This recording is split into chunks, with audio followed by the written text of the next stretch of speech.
सत्या, यहाँ क्या कर रही हो? छत पे आकर मेरे को पता चला कि बाहर कितनी सुंदरता है। शादी होते ही मेरे को घर के बाहर लेकर गए। मैं ठीक से घर भी नहीं देख पाई। इधर मन को कितनी शांति है। ऊंची बिल्डिंग, हरियाली, ठंडी हवा, बहुत अच्छा लग रहा है। यही बताओ, तुम बिरयानी पूरा खत्म क्यों नहीं किया? वो मैं आपकी बिरयानी अच्छी नहीं थी। नहीं थी।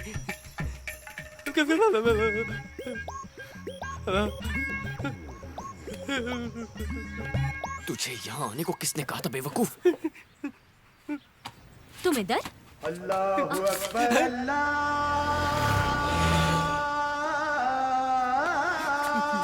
अकबर। मैं बिरयानी कब बनाया? तुम भी किसकी बातों में आ गई? इसने सपने में देख लिया होगा और उसे खा भी लिया होगा। ये एक नंबर का भुक्कड़ है, भुक्कड़। तुम चुप हो जाओ। कुछ नहीं समझ रहा। समझ में तो मुझे भी नहीं आ रहा। बिरयानी कब ये बनाया? तो खुदा को भी नहीं पता। मैंने क्यों पंगा ले लिया। इससे अच्छा सुसाइड कर लेता हूँ।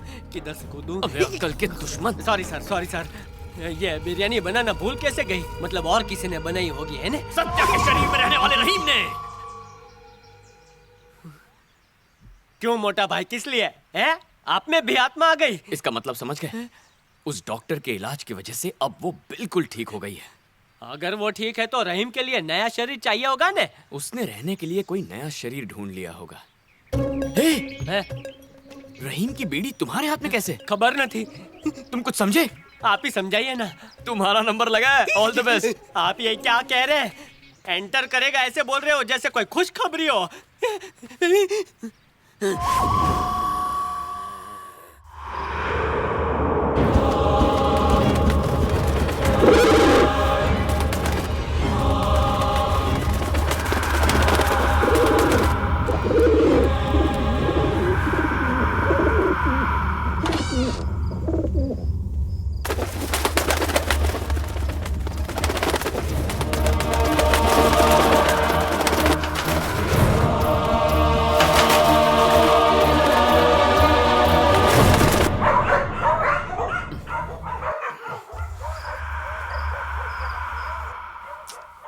सत्या,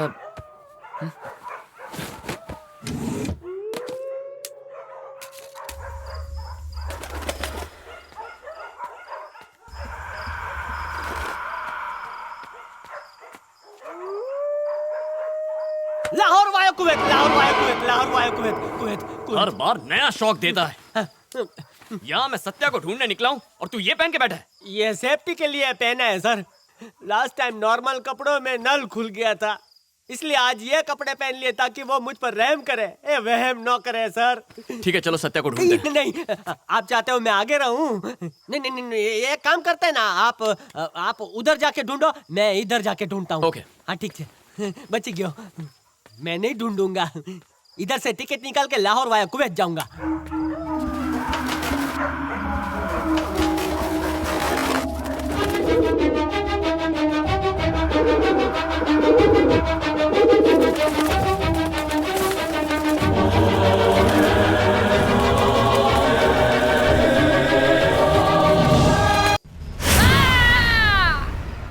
यह क्या? इतना जोर से चिल्लाई? तुम में डर का डी भी नहीं है? खूबसूरत बीवी डरने के लिए नहीं, प्यार करने के लिए होती है। अगर सिर्फ मुझे डराने के लिए आधी रात को तुम अकेली छत पर आ सकती हो, तो इसका मतलब तुम बिल्कुल ठीक हो गई हो। तुम अपना काम फिर से शुरू कर सकता है। जल्दी से रहीम के कातिल को ढूंढ निकालो। ऑलरेडी 50% केस सॉल्व कर चुका हूँ। क्या मतलब 50%? मुझे एक कबूतर से जो क्लूज मिले हैं उससे ये तो कंफर्म हो गया, रहीम ने आत्महत्या नहीं की, उसका मर्डर हुआ। करेक्ट। उस रात कबूतर उसी ट्रेन में था। कबूतर ट्रेन में ही था? इतना यकीन से कैसे कह सकती? इधर लोकल मुस्लिम्स कबूतर पालने का शौक रखता है, इसीलिए कहा मैंने। सबसे पहले मुझे संगीता से मिलना होगा। उससे रहीम और कबूतर का कनेक्शन पता करने के बाद मुझे ये प्रूव करना होगा कि ये सुसाइड नहीं, मर्डर केस है। ठीक है, जाके उस लड़की से मिलो, उस कबूतर का सच जान लो, उसके बाद उस खूनी का पता लगाना। मेरी परवाह करने की जरूरत नहीं है। सत्या, जैसे जैसे तुम्हें पता चलेगा कि मैं कौन से कदम उठा रहा हूँ, तुम्हारा शक दूर होगा। इसीलिए आज के बाद यही तुम्हारा इलाज है। તમને ખબર છે मैं दिन रात इस घर की पहरेदारी करता हूँ। रात को छत पे मैम साहब डराती है और दिन में साहब डराते हैं मुझको। मुझे तो लगता है मैं यहाँ से सीधा स्वर्ग पहुँच जाऊंगा है। अब मैं यहाँ से अपना माल लेके रफू चक्कर होना चाहता हूँ। ये मेरा रिक्वेस्ट लेटर है। ए चड्डे, पोस्ट वुमन आ गई। किसको लेटर भेज रहा है? डोसी माँ, मेरे जैसा चिंदी चोर एक महल जैसे घर में आ गया है। अब जैसी रसोई रानी के दर्शन कर लिए हैं, हमें बच्चू छू। इसलिए मैं भगवान को इतना बड़ा थैंक यू बोल रहा था। वाह वाह वाह वाह, तुम्हारा दिल तो एकदम खरे डायमंड जैसा है। फिर ये चोरी जैसा गंदा काम क्यों करता है? सोने की चमक देख के अंधा हो जाता हूँ। कुछ नहीं, आपको जानना है मैं चोर कैसे बना? आप बोलो, मैं बोल कर बताऊँ या एक्शन करके दिखाऊँ? कैसेट का जमाना चला गया, एक्शन कर गांडे। हाँ, मैंने भी यही सोचा। अब कितनी इंटेलिजेंट है। एक मिनट हो। ए व्हाई आर यू क्लोजिंग दरवाजा? ये डरिए मत, कोई मेरी कहानी चुरा के उसकी फिल्म ना बना दे, इसलिए। ओके ओके ओके, कम कम कम। कमिंग। आजा आजा ईमानदार, અહીંયા सीट, अपनी स्टोरी सुनाओ। आ गया, एक सेकंड। स्टोरी ज्यादा इमोशनल है। माता जी, एक स्लम डॉग फक्कड़ फैमिली में मैं पैदा हुआ। my God. माँ और 10 भाई बहन, कमाने वाला मैं अकेला। Single earning man. और मेरी माता 24/7 बीमार रहती। भाई बहन निकम्मे, ऊपर से अनपढ़। माँ ने कहा इनकम का सोर्स बढ़ाने के लिए बड़ा कदम उठाओ। पहले मैं घर घर जाके दूध बेचता था, फिर दारू बेचने लगा, लेकिन सोडा जितना पैसा नहीं कमा पाता था। बेचारा। एक बार एक घर में चोरी करते समय आप जैसी एक अच्छी नेक दिल सेठानी मिली। उसके बेटे ने अपने यहाँ नौकर रख दिया। क्या बात है, व्हाट अ कोइंसिडेंस। क्या कहा? कोल्ड यानी जुकाम हो गया? इतना भी नहीं जानता, मतलब दोनों कहानियाँ कितनी मिलती जुलती है ना। दो कहानी जुड़वी बहन है। उसके एक बेटे की नाक पर गुस्सा और मैडम की नाक पर सोने की नथ, सर से पाँव सोने से लदी, ज्वेलरी शोरूम की मॉडल जैसी। वो माता गुस्से में डायन जैसी लगती। Are you indirectly calling me a डायन? डायन होगी आपकी दुश्मन, आप तो देवी हैं। कहाँ वो कहाँ? ऐसी लेडी जिसमें हाँ, दया ना सच्ची हो बात। किसी डायन से कम नहीं होती। Now continue. हाँ, एक दिन थोड़ा सा लेट पहुंचा, कुछ 10-12 घंटे। अपनी साइज से ज्यादा गालियां देने लगी। मेरा मूड ऑफ हो गया। मैं सीधा घर गया और घर जाकर मैंने दरवाजे बंद कर दिए। फिर चाकू ढूंढने लगा। मैं डेमो करके दिखाता हूँ आपको। हाँ, हल्ला मत, यहीं रहना। फिर मैंने ऐसे चाकू उठाया, उस पर भी एक सेब लगा हुआ था। वाओ, बिना खून खराबे के क्राइम शो देखने का क्या मजा हो। फिर सेब को निकाला और स्टाइल से फेंका, फिर गर्दन पे रख दिया। अगर मैं होती ना तो बुढ़िया की गर्दन काट डालती। उससे तिजोरी की चाबी मांगी। बिल्कुल करेक्ट किया हो। क्या मोटी बुद्धि की औरत, तुझसे चाबी मांग रहा हूँ। मुझे फील हो रहा है वो ओल्ड वुमन मैं ही हूँ। अरे कहाँ फंस गया मैं? बात को समझ, तुझसे चाबी मांग रहा हूँ। कैरेक्टर में घुस गया हो। एक शब्द बोला तो आर पार करके परमानेंटली सुला दूंगा। इतना भी नहीं पता चाबी तकिए के नीचे छुपाते। ओह, आजकल सेठ लोग चाबियां छुपाने के लिए क्रिएटिव आइडिया ढूंढते हैं। जाके उस चाबी को निकालो और अलमारी खोलो। जो भी हीरे मोती जवाहरात कैश है सब बाहर निकालो। उसके बाद ईमानदार भद्रेश, ईमानदार भद्रेश, ईमानदार भद्रेश, ईमानदार भद्रेश 1008 बार तो बोलो। खजाना मिलेगा ना मुझको? क्या जोक मारा? खजाना मिलेगा नहीं, जो है वो भी चला जाएगा। जो कहता हूँ जल्दी करो। डेमो खत्म, चाकू रख दे। करके मुझे यहाँ गुस्सा मत दिलाओ। इस चाकू को पकड़ो। मजबूरी है, एक हाथ से लॉकर नहीं खोल सकता ना। कोई खिलौना नहीं है, खेलने मत लग जाना। नहीं खेलूंगी। मंत्र तेरे पप्पा पढ़ेंगे क्या? हाँ, बोलती रहो। ईमानदार भद्रेश, ईमानदार भद्रेश, ये चाबी है ने? ईमानदार भद्रेश, हाँ, ठीक है। सही पकड़े। आज हाथ मौका ईमानदार लगा है। भद्रेश, ईमानदार भद्रेश, ईमानदार भद्रेश, ईमानदार भद्रेश, जेवर, कैश, गोल्ड सब गया। मेरी फेवरेट साड़ी। अबे पिक्चर समझायू। उस दिन मैं चोरी करके जा रहा था तो उसका बेटा ऐसे ही स्टाइल में खड़ा था, लेकिन उसका बेटा ऐसा सुपर हीरो नहीं था ना। फिर मैंने उसको धक्का मारा और ये कहानी खत्म होती है। नमस्ते, आओ जो।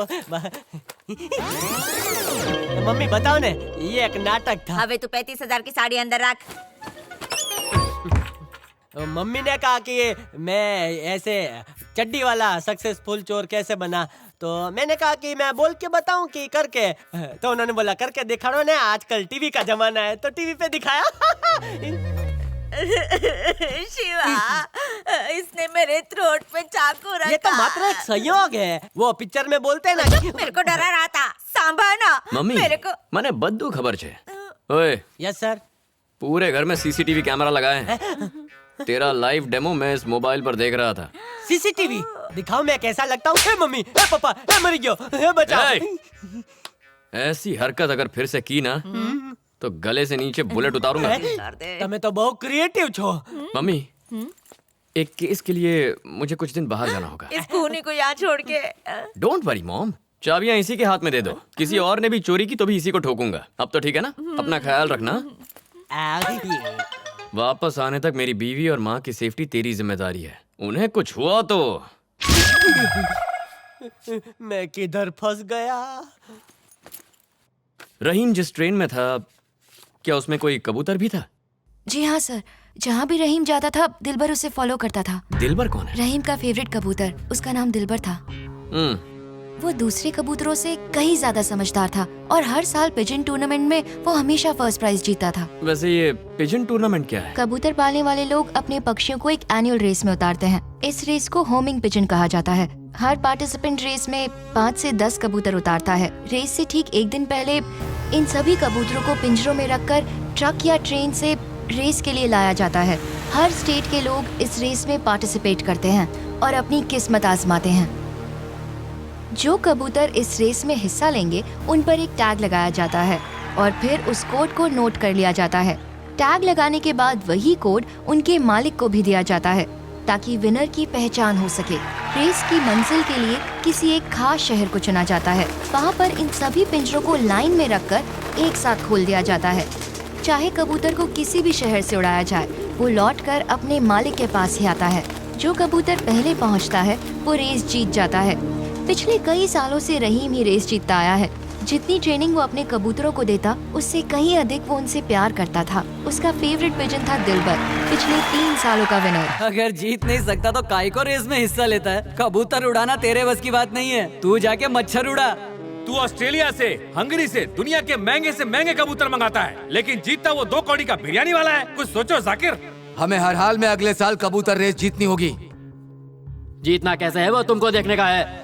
सिर्फ बंगला प्रॉपर्टी से किसी का रुतबा नहीं बनता, जीतने से बनता है। जीतने वाले को कितना पैसा मिलता था? 50,000 कैश और 10 ग्राम गोल्ड। अगर रहीम का कबूतर मुझे कुछ बताना चाहता है तो वो